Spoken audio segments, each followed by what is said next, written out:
નમસ્કાર દર્શક મિત્રો, જી ટીવી ગુજરાતી ન્યૂઝમાં આપનું હાર્દિક સ્વાગત છે। હવે જોઈશું સમાચાર વિગતવાર। 27/2/2026ના રોજ રિલીઝ થનાર ફિલ્મ યાદવજી કી લવ સ્ટોરી સામે યાદવ સમાજમાં ભારે રોષ ફેલાયો છે। ફિલ્મ પર પ્રતિબંધ મૂકવાની માંગણી પણ કરાઈ છે।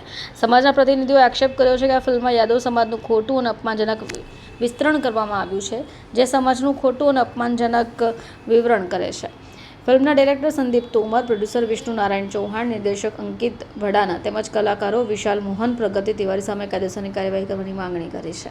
યાદવ સમાજના આગેવાનોનું કહેવું છે કે દેશભરમાં આશરે 26 કરોડની વસ્તી ધરાવતો સમાજ સમાજ હિતમાં અગ્રેસર રહ્યો છે। ફિલ્મ કાલ્પનિક હોય તો કોઈ ખાસ સમાજનું નામ શા માટે જોડાયું, આ પ્રશ્ન પણ ઉઠ્યો છે। જો સમયસર યોગ્ય પગલાં નહીં લેવાય તો ગાંધી ચિંધ્યા માર્ગે વિરોધ અને આંદોલન પણ કરવામાં આવશે। વધુમાં તેમણે જણાવ્યું હતું। હું राममूर्ति यादव, श्री यादव हेल्थ समाज सेवा ट्रस्ट ना राष्ट्रीय महामंत्री। अच्छा, आज कई जगह पर शा માટે વિરોધ કર્યો? આજે અમે કલેક્ટર કચેરી અમારા સમાજ સુરતમાં રહેતા યાદવ સમાજના તમામ લોકો સાથે અહીંયા આવ્યા છે આવેદનપત્ર આપવા। એક મૂવી 27 તારીખે રિલીઝ થાય છે। એ મૂવી છે યાદવજીની લવ સ્ટોરી।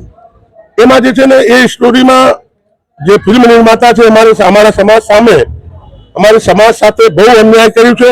અમારી મા બહેન ને ખરાબ રીતે એ લોકો દર્શાવ્યા છે, લવ જેહાદને પ્રોત્સાહન આપી રહ્યા છે।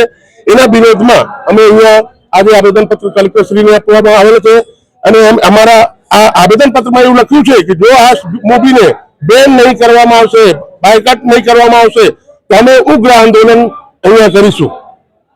કઈ જગ્યા ફિલ્મ રિલીઝ થવાની? આ ફિલ્મ આખા હિન્દુસ્તાનમાં રિલીઝ થવાની છે। અમારા ઉત્તર પ્રદેશમાં જે છે, બિહારમાં જે છે, એમપીમાં જે છે, એની સામે સુપ્રીમ કોર્ટમાં ગયા છે। લગભગ 25 તારીખે સુપ્રીમ કોર્ટે આપ્યું છે મને અને અમને પૂરા આશા છે કે આ ફિલ્મ પર સુપ્રીમ કોર્ટ બેન લગાવશે।